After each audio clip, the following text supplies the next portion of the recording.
Hello दोस्तों, स्वागत है आपका मेरे और आपके यूट्यूब चैनल फाइनेंस वाला में। तो दोस्तों आज की वीडियो में आपके लिए लेके आया हूँ HDFC का मिड कैप अपॉर्चुनिटीज़ फंड। ये दोस्तों एक डायरेक्ट प्लान है और इसका ग्रोथ ऑप्शन हम डिस्कस करेंगे। ये एक इक्विटी बेस्ड म्यूचुअल फंड है।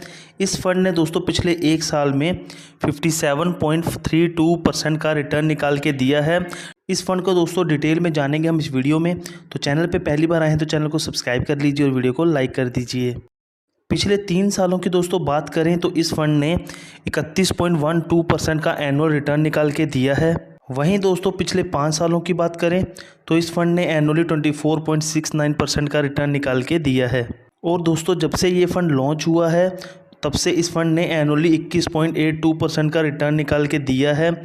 और इस फंड के दोस्तों एक यूनिट की जो NAV value, net asset value है, वो है 175.88 रुपीज़ की। और आप इस फंड में कम से कम 100 रुपये से SIP मोड में इन्वेस्टमेंट शुरू कर सकते हैं। मान लीजिए दोस्तों अगर कोई बंदा 100 रुपये की SIP शुरू करता है इस फंड में अगले 3 सालों के लिए, और जो रिटर्न है वो हम पिछले 3 सालों वाला 31.12% का लेके चलें तो उनकी जो फंड वैल्यू हो जाएगी 3 साल बाद वो हो जाएगी 5,987 रुपये। फ्यूचर में दोस्तों ये रिटर्न कम ज़्यादा भी हो सकता है, उसी हिसाब से ये जो फंड वैल्यू है ये भी ऊपर नीचे हो सकती है। और दोस्तों अगर कोई बंदा 50,000 रुपये लमसम इन्वेस्ट करता है इस फंड में अगले 3 सालों के लिए, रिटर्न हम फिर से पिछले 3 सालों वाला अगर लेके चलें 31.12% का, तो उनके जो 3 सालों बाद 50,000 रुपये होंगे उनकी वैल्यू अप्रॉक्सीमेट 1,12,722 रुपये हो जाएगी। लेकिन दोस्तों फ्यूचर में ये रिटर्न कम ज़्यादा भी हो सकता है, उसी हिसाब से ये जो फंड वैल्यू है ये भी ऊपर नीचे हो सकती है। इस फंड की दोस्तों अदर इन्फॉर्मेशन देख लेते हैं। ये फंड पिछले 11 सालों से चल रहा है। इस फंड का फंड साइज 60,417.99 करोड़ का है। कोई भी लॉक इन पीरियड नहीं है इसमें। आपको 1% का एग्जिट लोड चार्जेस देने होंगे, वो आपको आगे बताऊंगा मैं। एक्सपेंस रेशियो 0.75% का है। कहने का मतलब कि आपको 0.75% कमीशन जो है वो देनी होगी इस फंड में। टैक्स इम्प्लीकेशंस की बात करें, अगर आप अपने पैसे को 1 साल से पहले निकालते हो तो आपको एग्जिट लोड चार्जेस तो लगेंगे ही लगेंगे, उसके साथ आपको 15% short term capital gain tax भी देना होगा। लेकिन अगर आप अपने पैसे को 1 साल बाद निकालते हो तो आपको 10% का long term capital gain tax देना होगा, अगर आपका जो रिटर्न है वो पर फाइनेंशियल ईयर 1 लाख से ज़्यादा का है।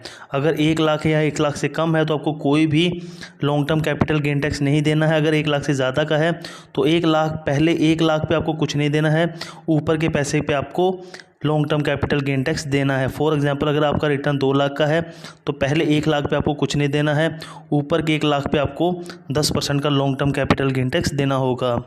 एग्जिट लोड की बात करें तो दोस्तों अगर आप अपने पैसे को 1 साल से पहले निकालते हो तो आपको 1% का एग्जिट लोड चार्जेस देने होंगे। लेकिन अगर आप अपने पैसे को 1 साल के बाद निकालते हो तो आपको कोई भी एग्जिट लोड चार्जेस नहीं देने होंगे। इस फंड के फंड मैनेजर दोस्तों चिराग सेटलवार जी हैं, जो कि मई 2007 से पिछले 16 सालों से इस फंड को मैनेज कर रहे हैं।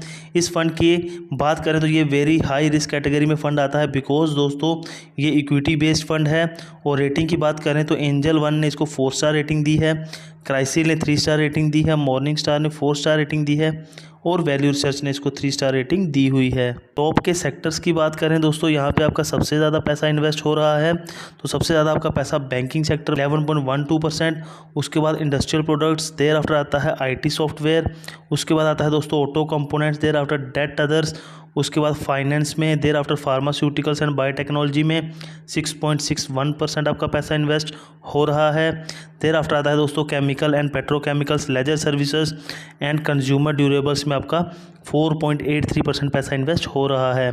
तो दोस्तों ये टॉप के सेक्टर्स हैं, यहाँ पे आपका सबसे ज़्यादा पैसा इन्वेस्ट हो रहा है। टॉप के स्टॉक्स की बात करें तो दोस्तों सबसे ज़्यादा आपका पैसा ट्रैप्स में 7.13% लग रहा है, उसके बाद इंडियन होटल्स कॉर्पोरेशन में 4.55%, देयर आफ्टर टाटा कम्युनिकेशन, उसके बाद आता है दोस्तों Apollo tyres, max financial, max health care, federal bank, Indian bank, Ipca labs जो कि pharmaceutical and biotechnology based stock है और इसमें 2.66% आपका पैसा इन्वेस्ट हो रहा है। तो दोस्तों ये थे टॉप के स्टॉक्स जिनमें कि आपका सबसे ज़्यादा पैसा ये म्यूचुअल फंड इन्वेस्ट कर रहा है।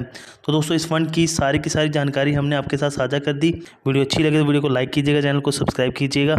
मिलते हैं नई वीडियो में, तब तक के लिए बाय बाय, टेक केयर।